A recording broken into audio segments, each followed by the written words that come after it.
একজন চিকিৎসকের একটি ওষুধে যদি ভালো হয় সকল রোগ, তাহলে কেমন হবে? দর্শক, অবিশ্বাস্য হলেও এমন এক আধ্যাত্মিক বিড়ি বাবার সন্ধান আমরা পেয়েছি।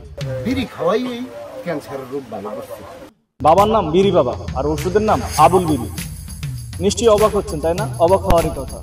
বাবার দিয়ে সেই বিড়ি খেলে শুধু রোগ বালাই কেন, সকল সমস্যার সমাধান মিলে। তো দর্শক, বিড়ি বাবার সেই বিড়ি মন্ত্র দিয়ে আমাদের আজকের ব্লগ শুরু করছি।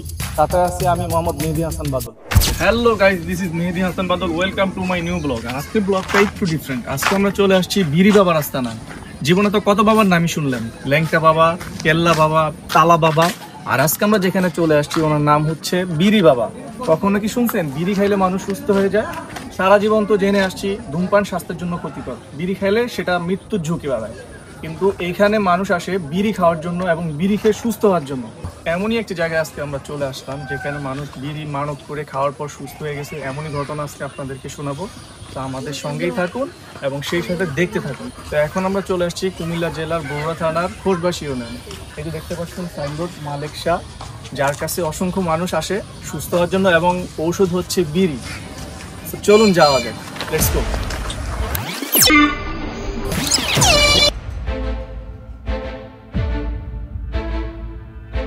কুমিল্লা বরুড়া থানার খোসবাস গ্রামের বিড়ি বাবা। বিভিন্ন গ্রাম থেকে রোগী এসেছেন চিকিৎসা নেওয়ার জন্য। রোগী আসলেই বিড়ি বাবার নিয়োগকৃত কম্পাউন্ডার সবার হাতে ধরিয়ে দিয়েছেন বিড়ির প্যাকেট। সেখানে বসে 10টা কেলে নাকি জায়গায় বসেই ফল পাওয়া যায়। এটা আমরা হ্যাবাটার বিড়িটা দিই। বিড়িটা আমরা দিছে রোগের জন্য, কিন্তু খাওয়ার একটা ফজিলত আছে। বিড়ি বা সিগারেট যক্ষার অন্যতম কারণ, অথচ সেই যক্ষাও নাকি বিড়ি বাবার বিড়ি খেয়ে ভালো হয়েছে অনেক। মানে বিড়ি খাওয়ার পর কি মানুষ সুস্থ হয়েছে? আসলে সুস্থ হয়েছে। বৃদ্ধ থেকে শুরু করে ছোট বাচ্চা পর্যন্ত যারাই এখানে আসতেন তাদেরকে উনি ঔষধ হিসেবে বিড়ি দিতেন এবং ওনার বিড়ি খাওয়ার পর অনেক লোক এখানে সুস্থ হয়েছে, এমন অনেক গল্প শোনা যায়।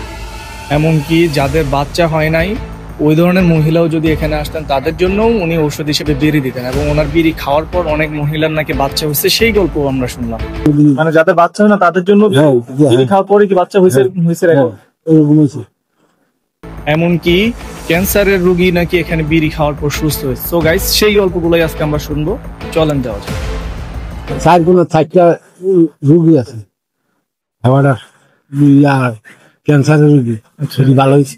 সিগারেট খাওয়ার পরে ভালো হয়েছে। ছোট ছোট বাচ্চাদের নিয়ে আসা হয় সকল রোগের চিকিৎসক বিড়ি বাবা আব্দুল মালেকের কাছে। 5-7 বছরের বাচ্চাদেরও খাওয়ানো হয় ওষুধের নামে এই ক্ষতিকর বিড়ি। যারা ছোট ছিল, বয়সে যারা ছোট, মানে তারা তো যারা সিগারেট বিড়ি খায় না তাদেরকে সেই হিসেবে কি দিত? তারাও দিত। যারা বিড়ি খেতে পারে না তাদের জন্য রয়েছে ভিন্ন ব্যবস্থা।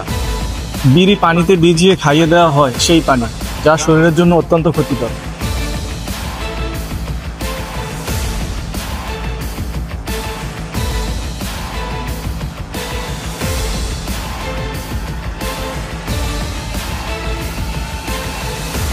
বাবা বিভিন্ন রোগীদের চিকিৎসা হিসেবে বিড়ি খেতে দিলেও বাবা নিজে খান না বিড়ি। আসলে সেখানেও রয়েছে বাবার ভন্ডামি। আমি আমাদের দয়াল কেউ কোনোদিন দেখিনি উনি খাইতে। টান দিয়া ফুদিয়ে ছেড়ে দিছে, টান দিয়ে ফুদিয়ে ছেড়ে দিছে। এটার ভিতরে হয়তো হাকিকত আছে। ধূমপান এমনিতেও ক্যান্সার রোগের প্রধান কারণ। চিকিৎসা বিজ্ঞানের ভাষায় ধূমপান করলে 26টা রোগ এমনিতেই হবে।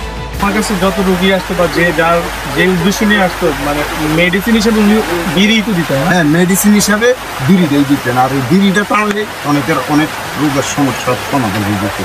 বিড়ি খেলে রোগ ভালো হওয়ার কোনো প্রশ্নই আসে না। ওরা একজন আল্লাহর বন্ধু বা আল্লাহ ছিল। মানুষের মনের খবর বলে দিত। দর্শক, এটাতে কোনো সত্যতা বা বাস্তবতা কোনোটারই নেই।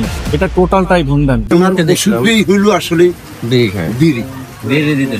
সো গাইস, এই ভণ্ডপীর বিড়ি বাবা সম্পর্কে আপনাদের কার কি মতামত আছে অবশ্যই কমেন্ট বক্সে জানান। আর এইসব ভণ্ডামি থেকে বাঁচার জন্য ভিডিওটা বেশি বেশি শেয়ার করে। ধন্যবাদ।